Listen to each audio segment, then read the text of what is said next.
At an event on Tuesday, Vice President Kamala Harris spoke about the Biden-Harris administration's commitment to racial equity. The vice president touted the $8 billion investment to 162 community lenders. That money has been used in a number of ways, including helping fund an opioid addiction treatment facility on tribal lands and helping Black-owned companies build affordable housing. Vice President Kamala Harris closed by saying that the country needs to continue to, quote, fight to make sure all people have a chance to realize their dreams. Thank you all for joining us this afternoon. So I will begin with some history, which I think is familiar with many people in this room, but there are many who are not familiar with the history of Freedmen's Bank. So Freedmen's Savings Bank was founded by the United States Congress in 1865. It was a bank unlike any other our nation had known. Freedmen's Bank was established to serve Black Americans newly freed from slavery, to help them build wealth and to build a better future. At Freedmen's, to open a savings account, you just needed 5 cents, which, as I've calculated, is about $1 today. In the years after its founding, tens of thousands of Black families opened an account at Freedmen's. They saved up to buy a farm, to build a home, to open a business. Even school children saved their pocket money to deposit it in this institution. And then 9 years later, after the bank first opened its doors, because of an economic downturn and because of the organized assault on the project of Reconstruction, Freedmen's Bank was forced to close. Over 60,000 people lost their savings. Now, Freedmen's Bank was guided by a vision. The vision of an economy that works for all Americans and includes all Americans. The vision of a nation in which all people have access to the financial resources they need to succeed, to thrive, and to determine their own future. Truly at the heart of that bank was the concept of self-determination. Over a century and a half later, in communities across our nation, that vision remains unrealized. Consider, today, Black entrepreneurs are 3 times more likely to report that they did not apply for a loan for fear of being turned away by a bank, often anecdotally because they heard about that experience from friends and relatives. Today, Black and Latino homeowners are rejected by traditional financial institutions at a higher rate when applying for home loans. And this is the case even when they have credit profiles similar to other applicants. Today, many immigrant business owners, including some Asian American business owners, face language barriers that limit their ability to access capital and banking services. And people who live in rural areas, including many Native Americans, often lack access to traditional financial services of any kind. So President Biden and I know that for our nation to succeed, these disparities must be spoken of, acknowledged, and addressed.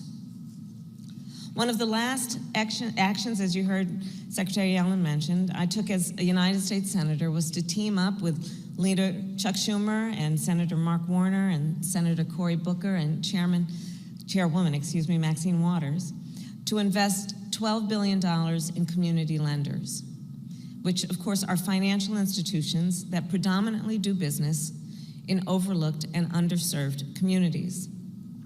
Last month, I was proud to announce that because of that hard work and the work of many of the leaders in this room, our administration has distributed more than $8 billion of that investment to 162 community lenders across our nation. That is $8 billion on the ground in communities across our nation right now.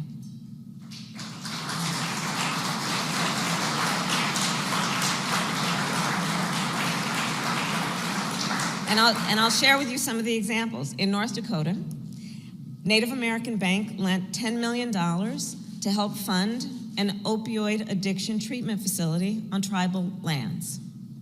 In Georgia, Carver Bank lent over $500,000 to help Black-owned companies build affordable housing. And in Mississippi, Hope Credit Union, led of course by the great Bill Bynum, lent $10,000 to a Black-owned and woman-owned coffee company to help them expand. And that's just one example of the incredible work that they do there. Since taking office, then, I will tell you, I have traveled our nation and spoken with small business owners who have received funds from community lenders. And I have seen what it means in terms of acknowledging, recognizing, and then feeding their ambition and aspiration and creativity, both in terms of their own aptitude and capacity, but also because they are in the best position to understand the needs and the capacity of their communities. And I've seen how they use that capital to hire people from the community, to open a new storefront on the main street, how they buy inventory from local businesses. The whole community benefits in one way or another, economically, not to mention psychically, from their presence. And at the same time, I have also seen how the great need for capital still remains in our country, meaning how much more work we still have yet to do. You know, I hope and know that everyone here does get the opportunity to travel our country.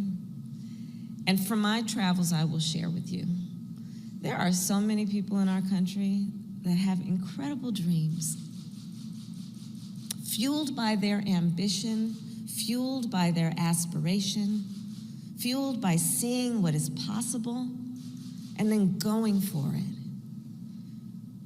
But far too many still lack the resources and the support to make those dreams a reality. And what ends up happening then is these entrepreneurs cannot access capital to start a business. We're talking about families who then cannot access the capital they need to buy a home, students who cannot access capital to get an education because they live in an underserved community, and because often they also do not have the benefit of intergenerational wealth. We need to address this because, again, there is a complete disconnect between their inability to grow and the fact that they are so talented and desirous of doing just that. So let's deal with that disconnect, which we also refer to as disparities, because we see that people in our country are having an experience that is not equal. And that's why we talk about equity, because we recognize not everybody starts out on the same base. They don't start out in the same place, even though they have the same God-given capacity. So when we talk about the work we are doing here together, it is recognizing that and being guided by this principle of what we must do in the spirit and in the interest of equity. And to do this, one of the aspects of the success we have seen so far is the benefit and the incredible power of public-private partnership. The public and the private sector joining together. And what we have been doing and must do more is to combine the expertise and the experience of the private sector with the reach and the scale that only the government can provide. And together, that is what we have done so far, which has resulted in the success we have seen. As Secretary Yellen mentioned, earlier this year we launched the Economic Opportunity Coalition. This coalition consists of over 20 private sector organizations.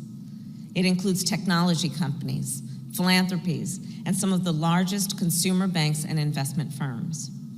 And together, these private sector leaders have committed tens of billions of dollars to promote and then provide capital to community lenders, to support entrepreneurship and minority-owned businesses, and to expand access to financial services, and to create and protect affordable housing.